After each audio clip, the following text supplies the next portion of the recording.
Hi everyone. Hope everyone's doing well at home, working hard and playing hard and hopefully getting some exercise. It's me, Coach Luna, your PE teacher, and I'm going to read you a book, maybe a couple if you're lucky, and we're going to start with How Santa Lost His Job. Here we go. Every year before his big ride, Santa checked the weather, reviewed some maps, trimmed his beard, polished his boots, fed the reindeer, and packed the sleigh. But he moved as fast as he could. Even so, there was always a last-minute rush. Some of the elves grumbled about this. Why can't Santa plan better? How come he's so slow? One year, an elf named Muckle said even more. Santa is too set in his ways, he declared. He wastes time and energy. Maybe so, his friends agreed. But what could we do? After all, Santa was only human. That gave Muckle an idea. For months he worked on a secret project almost every day. The mail carrier, Clara, dropped off packages at his door. What are you up to? She asked. But Muckle wouldn't say. He kept his workshop locked and didn't let anyone in. It was late fall when Muckle finally showed off his creation.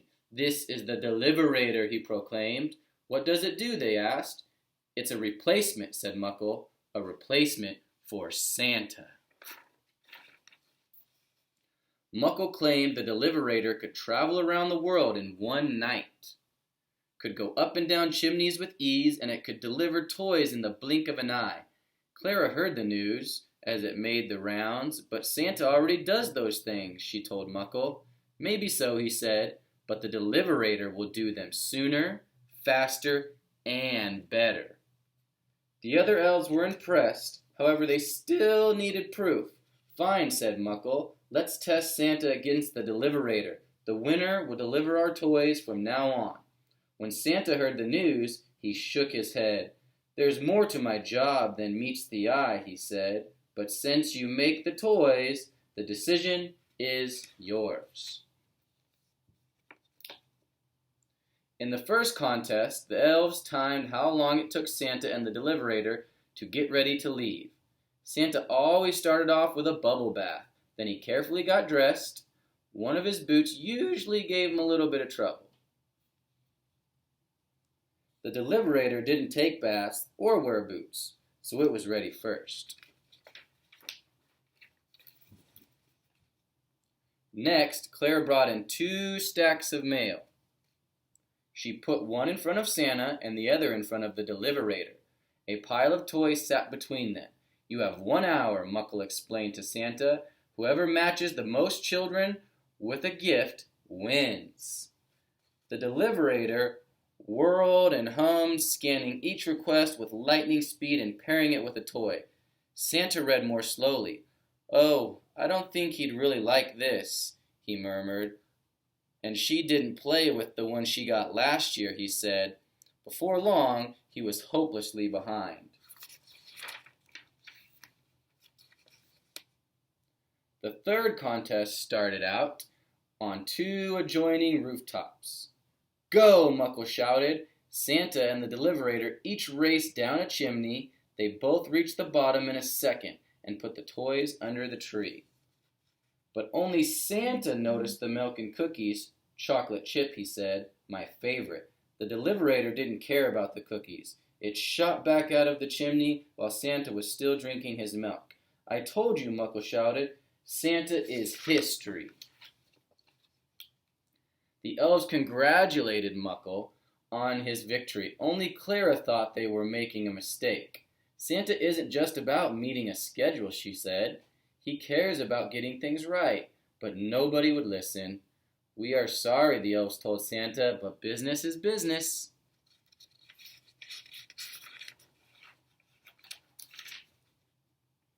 As the days grew shorter, the elves worked longer and harder. When each toy was finished, Muckle sorted and tagged it, then it was loaded on board the Deliverator. When it was almost time to leave, storm clouds rolled in. You should change the Deliverator's course, the elves told Muckle. Too late, he said. I've already programmed the route. The elves shrugged. You must do it anyway, and make room for a few more gifts. But I've already balanced the weight, Muckle protested. Santa never complained about such things, the elves reminded him. Very well, said Muckle, grinding his teeth.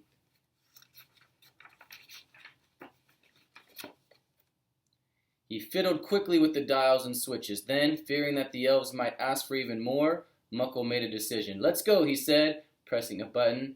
The Deliberator's rockets fired up and took off into the darkening sky. But with all the extra weight in new directions, the Deliberator seemed confused.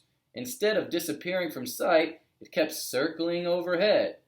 Just a little more power, Muckle insisted. He pressed one button after another. The rockets glowed even brighter. The Deliberator spiraled around faster and faster. Meanwhile, Santa was at home, trying to relax, but he felt strange having free time on this of all nights. He cleaned and dusted and cooked enough food to feed an entire army. Clara and the reindeer came over to keep Santa company, but even they couldn't get him to slow down. Suddenly, there was a knock at the door. The elves were outside. "We need you, Santa," they said. "We need you now." When Santa arrived, the situation was all too clear. The elves looked very uncomfortable. "Santa, will you take your job back?" they asked. "Please?" "Of course," Santa said, and left it at that. Everyone, even Muckle, helped load the sleigh and hitch up the reindeer. It was their most hectic year yet. After that, nobody talked of replacing Santa ever again. Each year there were new delays or mix-ups, but the elves didn't mind. They realized now that this was all perfectly normal. Still, not everything stayed the same. Santa had learned a lot from the whole experience, and as happy as he had been before, he was even happier in the years to come. The end. Talk to you guys soon. Have fun. Enjoy winter. Bye.